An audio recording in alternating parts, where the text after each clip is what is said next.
E o assunto agora são os conjuntos numéricos. Nós já vimos os conjuntos, né, numa questão, agora os numéricos. Então, a gente tem primeiramente o conjunto dos números naturais. Eles são aqueles a partir do zero até o infinito, ok? Então, a gente pode colocar que o natural é representado pelo número 1. Aí, nós temos também o conjunto dos números inteiros, que ele é representado pela letra Z. Eles são tanto os naturais, como vocês podem perceber, os naturais eles ficam dentro dos números inteiros, quanto os números negativos. Por exemplo, o -3, ok? Aí a gente tem um outro conjunto numérico, que é representado pela letra Q, que são os números racionais. Os números racionais são todos aqueles que podem ser representados por meio de uma fração. Então, por exemplo, 2/5, 2/5.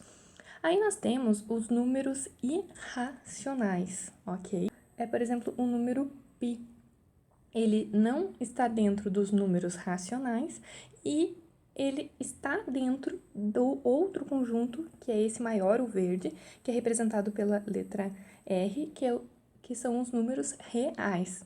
Os números reais, eles podem ser representados, por exemplo, pela raiz de 2. Sempre a resposta, né, o número, eles são dízimas, são números não periódicos, né, decimais. E também temos os números complexos, que é representado pela letra C, que é, por exemplo, raiz quadrada, né, de 9, -9, na verdade. Então, são os números complexos. Mas a gente pode perceber com isso, agora que a gente já sabe que são conjuntos, que os naturais, eles estão dentro dos números inteiros. E os números inteiros estão dentro dos números racionais. E os números racionais estão dentro de um outro conjunto chamado reais, ok? E todos eles, inclusive os irracionais, aqui o π, por exemplo, eles estão dentro dos números complexos. Esse que era o conhecimento necessário para conseguir responder a questão número 2. Então, resumindo, a gente pode ter essa figura aqui, que tem todos os subconjuntos e tem mais alguns exemplos que vocês podem ver depois, ok? Mas vamos agora para o exercício. Estava dizendo assim, analise as proposições abaixo e assinale a verdadeira. A primeira, todo número inteiro é racional e todo número real é um número inteiro. Vamos por partes, vamos analisar essa primeira parte aqui. Todo número inteiro é racional? Se a gente olhar, esse é o conjunto que ficou agora em vermelho, são os números inteiros. Ele é racional? Ele está dentro também do conjunto dos racionais. Ok, essa parte está certa. Mas depois está falando que todo número real, ou seja, todo esse conjunto um pouco maior, agora representado aqui pela cor rosa, ele é um número inteiro? Todo número real é um número inteiro? Não. Perceba que o número inteiro é só essa parte aqui interna. E os reais tem, por exemplo, os irracionais. Tem outros números aqui que não chegam próximo aqui dos números inteiros. Então, portanto, essa alternativa ela fica inválida por conta disso. Ela diz que a intersecção do conjunto dos números racionais... O que é intersecção? Um elemento participa de dois conjuntos, né? Então, a intersecção do conjunto dos números racionais, então os números racionais são representados aqui pela letra Q, né? Com o conjunto dos números irracionais, os números irracionais têm um elemento. Então, vamos perceber, eles têm algum contato? Não, eles estão, separados, não tem nenhum contato entre os racionais e os irracionais. Então, essa questão se torna errada, certo?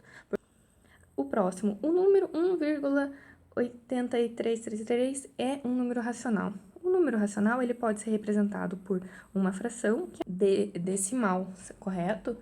E a gente percebe que isso daqui é uma dízima periódica, correto? Que depois vai ficar 3, 3, 3, 3. Então, por isso que ele não é um número real, porque o real, ele é não periódico, ok? E, portanto, é um número racional. Então, essa seria a minha alternativa correta.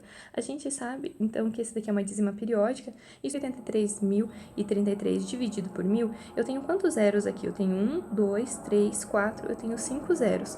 Se eu fizer esse número dividido por 1.000, eu vou ter que andar, desculpe, por 100 mil, né? Eu vou ter que andar 5 casas para a esquerda. Então, 1, 2, 3, 4, 5. Então, 183.333 é a mesma coisa que 1,8333.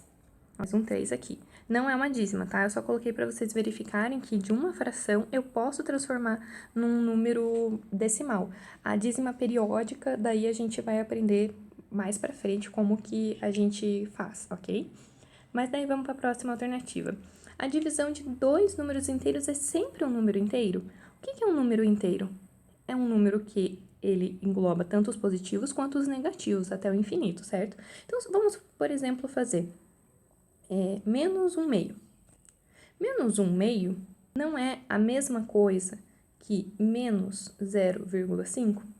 Não é um número inteiro. Esse daqui já é um número racional, ok? Então, por isso que essa questão não é válida, porque nem sempre vai dar um número inteiro. Pode ser que se eu pegar menos 1 dividido por 1, vai dar um número inteiro, mas tem a opção também de que possa dar um número não inteiro, ok? Então, é só muito importante conseguir compreender os conjuntos numéricos para saber identificar quando que um número é positivo, o outro é negativo, o que um está dentro do outro, ok? Esse que era o objetivo dessa questão.